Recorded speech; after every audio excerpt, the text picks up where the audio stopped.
गोवा के विकास के लिए संघर्ष देवेंद्र फडणवीस यांच्या पत्रकार परिषदेत ये केवल भारतीय जनता पार्टी के साथ संघर्ष कर रहे हैं। और अगर इन दलों का इतिहास हम देखें, कांग्रेस पार्टी जिसने कई सालों तक गोवा पर राज किया, आज भी उनका जो 2007 से 2012 का शासन अगर हम लोग देखते हैं तो दिगंबर कामत जी के नेतृत्व में उस समय की कांग्रेस ने जो गोवा को सरकार दी, गोवा के इतिहास में सबसे ज्यादा घपले घोटाले ये कांग्रेस की सरकार में देखे। एक दिन ऐसा नहीं जाता था कि जिस दिन गोवा में कोई मेजर स्कैम नहीं होता था। और गोवा की छवि को कांग्रेस ने पूरी तरीके से धूमिल किया। इनको सत्ता मात्र इसलिए चाहिए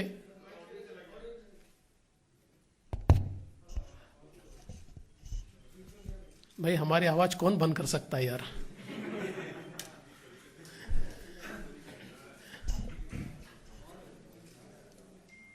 इन पार्टियों को, विशेष रूप से कांग्रेस को, इसलिए गोवा चाहिए कि फिर एक बार उनकी लूट की राजनीति वे शुरू कर पाए और गोवा को पैसे बनाने की मशीन के रूप में, फैक्ट्री के रूप में कांग्रेस पार्टी ये देखती है।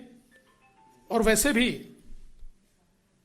नेताओं का भी कांग्रेस से मोहभंग हो गया है, क्योंकि बड़े बड़े नेता कांग्रेस छोड़कर चले गए, कुछ इंडिपेंडेंट लड़ने की कोशिश कर रहे हैं, और जनता का भी कांग्रेस से मोहभंग हो चुका है। इसलिए कांग्रेस कोई भी क्रेडिबिलिटी गोवा के मन में तैयार नहीं करती। अभी गोवा में तृणमूल कांग्रेस पार्टी भी आई है और उन्होंने एक गठबंधन भी तैयार किया है। वहाँ की जो महाराष्ट्रवादी गोमांतक पार्टी है एमजीपी, उसके साथ ये गठबंधन तैयार हुआ है। तृणमूल कांग्रेस के आने के बाद जिस प्रकार की राजनीति टीएमसी ने की, गोवा ने उस राजनीति को पहले ही नकार दिया। जो एग्रेशन उन्होंने दिखाया और जिस प्रकार से तृणमूल कांग्रेस ये सूटकेस लेकर आई और सूटकेस के भरोसे पार्टी के एक्सपांशन का उन्होंने प्रयास किया, मानो गोवा एक मार्केट हो और वहां के नेता ये मार्केट में फॉर सेल हो।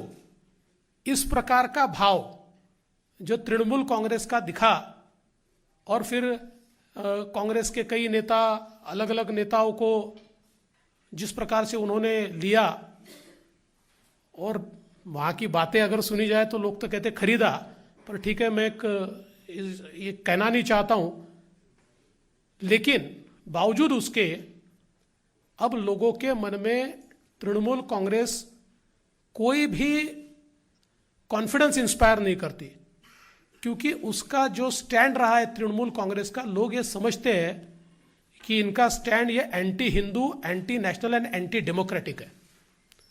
बंगाल के चुनाव के बाद जिस प्रकार का बर्ताव तृणमूल का रहा है, गोवा के लोग ये मानते हैं कि ये पार्टी गोवा के लिए सूटेबल पार्टी नहीं है।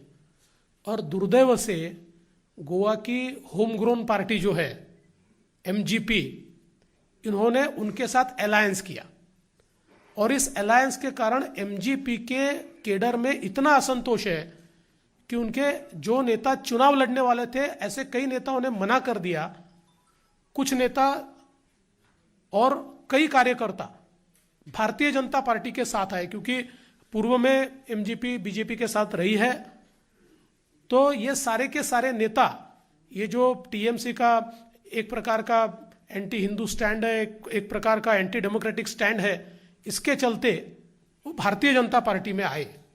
और इसलिए ये जो अलायंस है, ये अलायंस भी कोई लोगों को बहुत इंस्पायर नहीं कर रहा है। तीसरी पार्टी यहाँ जो आई हुई है वो है आप।